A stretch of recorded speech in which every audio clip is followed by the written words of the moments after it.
जब से मुनीब अख्तर साहब को कमेटी से निकाला गया, जो प्रैक्टिस एंड प्रोसीजर कमेटी है, जब से मंसूर अली शाह साहब ने उस कमेटी का हिस्सा बनने से इनकार किया और फिर जस्टिस कादी फायद ईसा साहब ने अपनी मर्जी से नीचे से एक जज साहब को लाकर अपनी मर्जी की कमेटी बनाई और फिर मास्टर ऑफ द रोस्टर का जो है वो ताकत को इस्तेमाल करते हुए उन्होंने एक केस लगा दिया। और भी उन्होंने केसेस लगाए हैं और भी बेंचेस हैं। अब देखना होगा कि सुप्रीम कोर्ट ऑफ पाकिस्तान के जो मुअज़्ज़िज़ जज साहिबान हैं वो आज उस कमेटी के बनाए हुए बेंचों में बैठते हैं या नहीं बैठते, या कोई और फैसला आता है या जजेस कुछ और कहते हैं। कादी फायद ईसा साहब के लिए आज का दिन सबसे मुश्किल दिन भी हो सकता है और उसकी वजह ये हो सकती है कि देखें, एक उन्होंने ऑर्डिनेंस के जरिए से फौरी तौर पर हंगामी बुनियादों पर जस्टिस मुनीब अख्तर साहब को एक कमेटी से निकाला गया और फिर उनकी जगह के ऊपर एक और जज जो है जस्टिस अमीनुद्दीन खान, उनको कमेटी के अंदर लाया गया। अब इस सारे खेल में जितने भी कोर्ट रिपोर्टर्स हैं या जो लॉयर्स हैं वो ये कह रहे हैं कि जी ये सारी जो खिचड़ी पकाई गई है और ये सारा एक साजिश की तरह हुआ है। ये सारा खेल है कि 63A के अंदर हुकूमत की मर्जी का फैसला करना है। देखना है कि वहां पे जस्टिस मुनीब अख्तर साहब किस तरह की पोजीशन इख्तियार करते हैं, क्योंकि कादी फायद ईसा साहब ने इससे पहले भी एक बेंच बनाया था इसके बारे में और उन्होंने वो बकायदा रिकॉर्ड के ऊपर मौजूद है।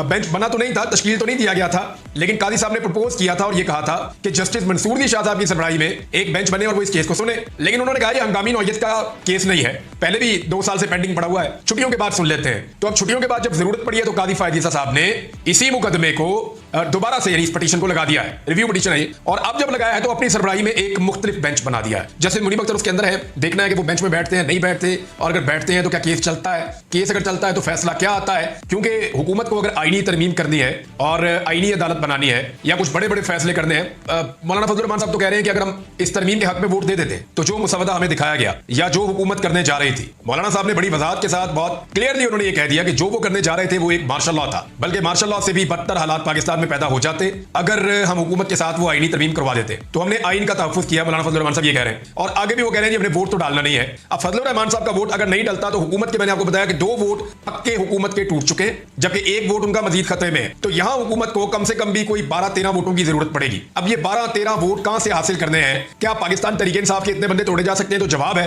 निश्ता मुश्किल है, क्योंकि तहरीक इंसाफ ने अपने बंदे अब काबू कर लिए हैं और उन्होंने काफी हद तक काबू कर लिया। यानी अभी भी 3 बंदों के हवाले से ज्यादा रोला पड़ा हुआ है। एक ज़हूर कुरैशी साहब है और एक औरंगजेब किची साहब है और एक साहिवाल से उस्मान चौधरी साहब है। ये विकेट के दोनों तरफ मौजूद हैं और क्लैरिटी के साथ नहीं आ रहे कि आया ये इमरान खान के साथ खड़े हैं या नहीं खड़े, और क्लैरिटी के साथ ये जवाब नहीं दे रहे। पार्टी की क़यादत इनकी इनसे राब्ते कर रही है, इन्हें एंगेज करने की कोशिश की जा रही है। शाह मोहम्मद कुरैशी साहब ने जेल से भी खत लिखा ज़हूर कुरैशी साहब को, जो उनके रिश्तेदार हैं, लेकिन अभी तक कोई सॉलिड वहां से रिप्लाई मौजूद नहीं है जिसमें वो कैटेगोरिकली खड़े होकर ये कह दे कि मैं किसी सूरत भी इमरान खान के खिलाफ नहीं जाऊंगा, किसी सूरत भी किसी आईनी तरमीम को सपोर्ट नहीं करूंगा, जो आईन के ऊपर हमला हो रहा है मैं नहीं होने दूंगा। तो अभी तक उन्होंने नहीं किया, लेकिन इनके ऊपर आने वाले दिनों में फिर पाकिस्तान तहरीक इंसाफ प्रेशर अपने कारकुनों के जरिए से बढ़ाएगी या फिर इनके लिए पार्टी के दरवाजे हमेशा के लिए बंद कर देगी। ये सवालात अभी अपनी जगह पे मौजूद हैं, ये आप याद रखिएगा। दूसरा जनाब, जो पब्लिक का प्रेशर है वो भी बढ़ता जा रहा है। अवाम आईने पाकिस्तान के साथ खड़ी हो गई है, अवाम अपनी अदलिया के साथ खड़ी हो गई है और इस हुकूमत के खिलाफ निकल आई है। इसका इंपैक्ट जो है वो अदलिया के ऊपर भी आता है। जब वो देखते हैं कि पाकिस्तान के अवाम उनके पीछे खड़े हैं तो उनमें भी हौसला आता है, उनमें भी जुर्रत पैदा होती है। यानी देखिए 6 जजेस ने खत जो है वो उस वक्त नहीं लिखा जब उनके ऊपर जुल्म हो रहा था, बड़े लंबे अरसे तक वो इसको बर्दाश्त करते रहे, लेकिन जब उन्होंने देखा कि 8 फरवरी को अवाम ने दीवार के ऊपर फैसला लिख दिया, शिकस्त, और सारी ताकतों को शिकस्त दे दी अवाम ने, तो फिर जजेस के अंदर भी ये जुर्रत पैदा हुई कि वो अपनी स्पेस को रीगेन करें। तो अवाम का बड़ा एक जबरदस्त रोल होता है हर चीज के अंदर। अब कराची के अंदर पाकिस्तान तहरीक इंसाफ ने एक रैली निकाली आइन के तहफ़्फ़ुज़ के लिए और उसको हलीम आदिल शेख साहब ने लीड किया। ये उनकी अपनी कॉल थी और बड़ी जबरदस्त रैली थी, बड़ी शानदार रैली थी। उसके मनाज़िर आप देख सकते हैं, उसकी तस्वीर आप देख सकते हैं। तो तहरीक इंसाफ ने कराची के अंदर भी मोबिलाइजेशन की है। हालांकि कराची पे अभी इमरान खान साहब ने अहकामात जारी नहीं किए, अभी इमरान खान साहब ने कराची का नाम नहीं लिया। अब इन 3 शहरों को एक साथ मैनेज करना जरा मुश्किल होगा पंजाब गवर्नमेंट के लिए, और अगले मरहले में मजीद सरप्राइज भी मिलने जा रहा है। तो इमरान खान साहब शायद कम वक्त देना शुरू कर देंगे ताकि पुलिस की भागदौड़ी लगी रहे। यानी दोस्त बता रहे हैं कि बहुत बड़ी तादाद में, हजारों की तादाद में पुलिस की नफरी को मुख्तलिफ इजलास से इकट्ठा करके रावलपिंडी बुलाया गया था, छुट्टियां मनसूख की गई थी। अब इतने पुलिस वाले यहाँ पे बुलाए गए, रेंजर्स का बंदोबस्त किया गया। अब 3 जिले और हैं, वहां पे क्या किया जाएगा, वहां कैसे पुलिस को इकट्ठा किया जाएगा। उसके फौरन बाद मेरी इंफॉर्मेशन के मुताबिक जुमेरात जुम्मे को इमरान खान साहब फिर अगला मरला भी दे रहे हैं कि जनाब इसके बाद कहां पे एहतजाज होना है। तो पाकिस्तान में तो बेशुमार शहर है, तो अगर ये इसी तरह ये सिलसिला जारी रहा तो हुकूमत के लिए इनसे निपटना बहुत मुश्किल हो जाएगा और ये पूरी एक तहरीक बनती चली जाएगी। एक चीज मैं आपको बताऊं कि एमक्यूएम ने भी हुकूमत को धमकी लगा दी है, और बड़ी अजीब बात है, एमक्यूएम के मामला जो होते हैं वो नॉर्मली उनके सियासी और मफादात के मामला होते हैं, उनकी एक लंबी तारीख है। वो जब भी कभी थोड़ी सी सीटों के साथ किसी हुकूमत का हिस्सा बनते हैं तो वो उनको ब्लैकमेल करते ही रहते हैं, हम हुकूमत छोड़ने लगे हैं, हम अपोजिशन के बेंचों में बैठ जाएंगे, फिर कुछ लेके फिर बैठ जाते हैं। तो अभी एमक्यूएम को पता है कि आईनी तरमीम के चक्कर में हुकूमत, और अगर ये आईनी तरमीम वाला टाइम गुजर गया तो फिर बाद में ब्लैकमेलिंग करने के के लिए कुछ बचेगा नहीं, क्योंकि एमक्यूएम अगर बाहर भी निकल जाती है तो पीपल्स पार्टी और पीएमएलएन मिलकर भी हुकूमत चला ही लेंगे।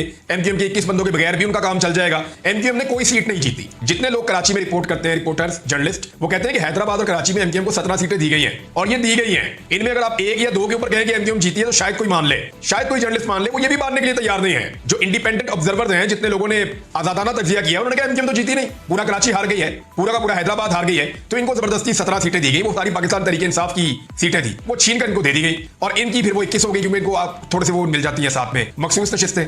तो एमक्यूएम कह रही है कि जी हमारे मैंडेट का एहतराम किया जाए, यानी एमक्यूएम का जो असल मैंडेट है ना उसका एहतराम किया जाए, तो इनकी 21 सीटें वापस इनसे लेके वो उनको दे दी जाए जो वो जीते हैं। एमक्यूएम भी यानी क़यामत की निशानी नहीं है, तौबा करनी चाहिए, कानों को हाथ लगाने चाहिए कि एमक्यूएम कह रही है कि हमारे मैंडेट का एहतराम किया जाए। कराची में आप आज इलेक्शन करवा लें दोबारा, आप 1 साल बाद इलेक्शन करवा लें दोबारा, जो कुछ एमक्यूएम ने इस कराची के साथ किया है, और ये जो एमक्यूएम के जितने भी लोग हैं ये सारे फॉर्म 47 वाले जाली फॉर्म 47 के ऊपर आकर बैठ गए हैं और चौड़े होकर कहते हैं जी हमारे मैंडेट का एहतराम किया जाए। अगर मैंडेट का एहतराम होता ना तो आप यहां होते ही नहीं, आपको इस्लामाबाद की फ्लाइट ही ना मिलती। आपको जाली फॉर्म 47 देकर इस्लामाबाद की फ्लाइट पे चढ़ाया गया है, लिहाजा आपको उसी तनख्वाह पे काम करना पड़ेगा। बार एमक्यूएम को लगता है कि ये ब्लैकमेल करने का थोड़ा टाइम है तो कर लिया जाए। फजलुर रहमान साहब ने बहुत क्लैरिटी के साथ ये कह दिया कि जी ये असेंबली में तो हम तरमीम नहीं होने देंगे। उन्होंने कहा ये बहुत बड़ी तरमीम है, इसमें बहुत बड़ी बड़ी चीजें हैं, तो ये जाली असेंबली है फॉर्म 47 की, वो इसको ये हक ही नहीं बनता कि ये तरमीम करे, लिहाजा इसके अंदर हम नहीं करेंगे। फजलुर रहमान साहब ने फैसला सुना दिया। अब अगर फजलुर रहमान साहब निकल जाते हैं, जिसके ऊपर अभी भी आपको शक करना चाहिए, उसूलन फजलुर रहमान साहब के सारी जिंदगी के ट्रैक रिकॉर्ड को देखते हुए आपको ये मार्जिन हमेशा रखना पड़ेगा कि किसी वक्त भी फजलुर रहमान साहब स्लिप होकर इधर से इधर जा सकते हैं, और वो कहेंगे वसी तर कौमी मफाद में, वसी तर मुल्क के मफाद में और वसी तर जाती मफाद में, ये वाला वो नहीं कहेंगे, लेकिन वो बताएंगे कि जनाब हमने ये कर दिया है। तो फजलुर रहमान साहब पे अगर इंसार भी करें तो फिर भी 5-6 बंदे उनको चाहिए होंगे हुकूमत को, तो वो बंदे वो कहां से लेंगे? ये है वो बड़ा सवाल जिसका जवाब हुकूमत को अभी तक नहीं मिल रहा। अच्छा, 63A के ऊपर इंसार है, और मुमकिन है कि पाकिस्तान तहरीक इंसाफ के अंदर से कुछ बंदे काबू किए गए हो, और बंदों के नाम भी बाद लिए जाते हैं, लेकिन 3 बंदों के बारे में मैंने आपको बताया जिन पे अभी पाकिस्तान तहरीक इंसाफ बदस्तूर काम कर रही है, और दूसरी जानिब से भी इन बंदों पे काम हो रहा है, और ये बंदे विकेट के दोनों जानिब अभी तक खेल रहे हैं। एक और चीज है, पंजाब की इंफॉर्मेशन मिनिस्टर ने कहा कि जी नवाज शरीफ बैरून मुल्क क्यों ना जाएं, वो आजाद शहरी है। बिल्कुल जी, जाएं बैरून मुल्क, क्यों ना जाएं, उनका घर वहां पे, उनका इलाज वहां पे, उनकी औलाद वहां पे, उनका कारोबार वहां पे, उनकी औलाद का कारोबार वहां पे, उनके एंजॉयमेंट के सारे जराए वहां पे, और हर चीज तो उनकी वहां पे है, उनके एसेट्स वहां पे पड़े हुए हैं, असासे वहां पे पड़े हुए हैं। तो मियां साहब क्यों ना जाएं बाहर? बिल्कुल उनका मुल्क वहां पे है, वो वहीं पे जाएं, मियां साहब वहीं पे जाएं। ये उन्होंने अपना मुल्क बना लिया हुआ है। ये सिर्फ पाकिस्तान में इक्तदार के लिए आते हैं, पाकिस्तान में सिर्फ एंजॉयमेंट के लिए आते हैं। छोटे से छोटा इलाज भी जाके अपने बच्चे तक पैदा करने के लिए तो इनकी औरतें बाहर जाती हैं, ताकि बच्चा जब पैदा हो तो उसके बाद नेशनैलिटी उस मुल्क की हो। यहां तक तो ये सियासी बड़े बड़े खानदान जो हैं वो पहुंच चुके हैं। तो जो कुछ भी मियां साहब का है वो बाहर ही है, बाहर ही जाए, ठीक है, एंजॉय करें। अब एक और जनाब खबर है, और वो भी इंपॉर्टेंट है, मैं आपके साथ शेयर कर देता हूं। हम ये महसूस कर रहे हैं गुज़िश्ता कुछ अरसे से कि शायद पाकिस्तान की पॉलिसी बदल रही है। यानी मैं आपको कुछ चीजें आपके सामने रखता हूं, ये फैक्चुअल है, आप जाकर इनको वेरीफाई कर सकते हैं। जनरल बाजवा ने जब हमें बुलवाया था सहाफियों को, वो 30-40 सहाफी थे, और उसके अलावा उन्होंने अलग अलग भी सहाफियों से मुलाकातें की। मेरे साथ तो अलग नहीं की, लेकिन मुझे पता है कि क्या क्या बातें हुई, सहाफियों ने मुझे बताई। तो जनरल बाजवा का ये कहना था कि इंडिया के साथ अब कश्मीर के मामले पे हमें लड़ाई छोड़ देनी चाहिए, और कश्मीर के इशू को भूलकर हमें इंडिया के साथ ताल्लुकात को बेहतर करना चाहिए। ये बात बार बार जनरल बाजवा कहते थे, और वो जंग से खौफजदा करते थे मिलने वालों को, जंग से डराते थे कि जंग में नहीं जाना चाहिए, इंडिया से लड़ नहीं सकते, इकोनॉमी का बड़ा मसला है और प्रॉब्लम्स है। ये वो जनरल बाजवा कहते थे। इंडिया के मामले में ऐसा लगता था कि वो एक खौफ फैलाते थे जनरल बाजवा। और ये मैं नहीं कह रहा, पहले रिपोर्ट हो चुका है, ये नसीम ज़ारा साहब ने भी कह दिया, अहमद मीर साहब ने भी कह दिया, और बाकी लोगों ने भी बताया, बल्कि उन्होंने तो इससे भी चंद स्टेप आगे जाके चीजें बताई कि जनरल बाजवा क्या कुछ कहा करते थे। मतलब ऐसा लगता है कि पाकिस्तान की पॉलिसी वाकई रफ्ता रफ्ता जो है ना वो बदल गई कश्मीर के बारे में। पहले देखें, जब यूएन में हम जाते थे ना, या हमारे वज़ीर आज़म जाते थे, तो वो मकबूजा कश्मीर की बात करते थे, और वो ये कहते थे कि इंडिया ने मकबूजा कश्मीर के ऊपर कब्जा किया हुआ है, और इंडिया को मकबूजा कश्मीर छोड़ना पड़ेगा, हम उनसे वापस लेंगे, खून का आखिरी कतरा तक बहा देंगे, हम कश्मीरियों के साथ खड़े हैं, मकबूजा कश्मीर जो है वो हमारी रेड लाइन है, हम मकबूजा कश्मीर को पाकिस्तान का हिस्सा समझते हैं। पहले ये हमारा पॉइंट ऑफ व्यू था, और अक़वाम मुत्तहिदा अपनी करारदादों के जरिए इस मसले को हल करें, हम हर प्लेटफॉर्म पे ये कहते थे। अब शहबाज शरीफ साहब की अब तकरीर उठा के देख लें, उन्होंने मकबूजा कश्मीर का नहीं बोला, वो ये बोलते हैं कि आजाद कश्मीर में इंडिया हमला करना चाहता है, तो पाकिस्तान के ऊपर अगर इंडिया हमला करेगा और हमारी सरजमीन को क्लेम करेगा तो हम उसको मुंह तोड़ जवाब देंगे। अब यही पोजीशन आज से चंद साल पहले इंडिया की थी। तब पोजीशन क्या थी? तब यह था कि इंडिया आजाद कश्मीर की बात नहीं करता था, इंडिया बात करता था मकबूजा कश्मीर की, कि अगर पाकिस्तान ने मकबूजा कश्मीर के अंदर मुदाखलत की तो हम ये कर देंगे, वो कर देंगे। जो आज पाकिस्तान का मौके पर वो कल इंडिया का था, और इंडिया कभी ये नहीं कहता था कि आजाद कश्मीर छीनेंगे, ये इस तरह की बातें वो नहीं करते होते थे, वो डिफेंसिव थे, हम ऑफेंसिव थे, हम एक कदम आगे थे। लेकिन अब इंडिया कहता है कि पाकिस्तान को, अभी उनके जयशंकर ने कहा अक़वाम मुत्तहिदा में खड़े होकर, आप अपने वज़ीर आज़म की तकरीर सुन लें और इंडियन वज़ीर ख़ारिजा की सुन लें। उन्होंने कहा जी पाकिस्तान के पास हमारी टेरिटरी है, हमारे इलाके हैं पाकिस्तान के पास, और वो कश्मीर के ऊपर और गिलगित बल्तिस्तान के ऊपर अपना हक जताते हैं, और वो कहते हैं जी हम वापस लेंगे, हमारा कन्फ्लिक्ट है पाकिस्तान के साथ। और पाकिस्तान कहते हैं जी आप अटैक करेंगे तो हम जवाब देंगे। हम डिफेंसिव हो गए, इंडिया ऑफेंसिव हो गया। हमारी पॉलिसी में जो शिफ्ट आया वो ये है कि पहले हम मकबूजा कश्मीर की बात करते थे और इंडिया मकबूजा कश्मीर को अपने पास रखने की बात करता था। अब हम आजाद कश्मीर की बात करते हैं, इंडिया आजाद कश्मीर की बात करता है और हम कहते हैं हमने इसको अपने पास रखना है। यानी ये तो एक अजीबोगरीब सिचुएशन है इस वक्त, और समझ से बाहर है कि पाकिस्तान की ये क्या रियासत रियासती पॉलिसी बदल गई है इसराइल के बारे में। देखिए इसराइल के बारे में 2 प्रोटेस्ट हुए कल के दिन। एक सेनेटर मुश्ताक साहब ने किया इस्लामाबाद में, वो भी गिरफ्तार, उनकी एहलिया भी गिरफ्तार, उनके साथ जो बच्चे थे, नौजवान थे, वो भी गिरफ्तार, और बड़े डंडे हमारे पुलिस ने लाठी चार्ज करके गाड़ियों में डाल के घसीट के वहां से उनको ले गए। अब इस्लामाबाद में इसराइली जारहियत के खिलाफ मुसलमान निकलते हैं, पाकिस्तानी निकलते हैं, उन्हें इस्लामाबाद पुलिस मारते मारते गाड़ियों में डालती है और ले जाती है। समझ आ रही है आपको ये क्या पॉलिसी है? यानी इसराइल के खिलाफ बात करना इस्लामाबाद में क्या रियासत की पॉलिसी बदल गई है? बात नहीं की जा सकती। वहां पे वो कह रहे हैं जी हम वॉकआउट कर रहे हैं इसराइल जब बात कर रहा है सलामती काउंसिल में। और ख्वाजा आसिफ ने कुछ ट्वीट किया हुआ है। ख्वाजा आसिफ का ट्वीट अगर आप देखें तो ये बता रहे हैं कि मैंने तो खुद ये एहतजाज न्यूयॉर्क में खड़े होकर देखा, लोग खासे जज्बाती होकर जा रहे थे, बहुत जज्बाती थे लोग, जो फलस्तीनियों के हक में मुजाहरा हो रहा था न्यूयॉर्क सिटी में। ख्वाजा साहब न्यूयॉर्क सिटी में होने वाले मुजाहरे के ऊपर ओके कर रहे हैं, कह रहे बहुत अच्छा हुआ, मैंने खुद खड़े होकर देखा, मैं विटनेस हूं इसका। लेकिन उसी वजीर दिफा के दारुल हुकूमत में पाकिस्तान के अंदर जब पाकिस्तानी यहां पे एहतजाज करते हैं तो डंडे मार के उनको गिरफ्तार कर लेते हैं। क्यों?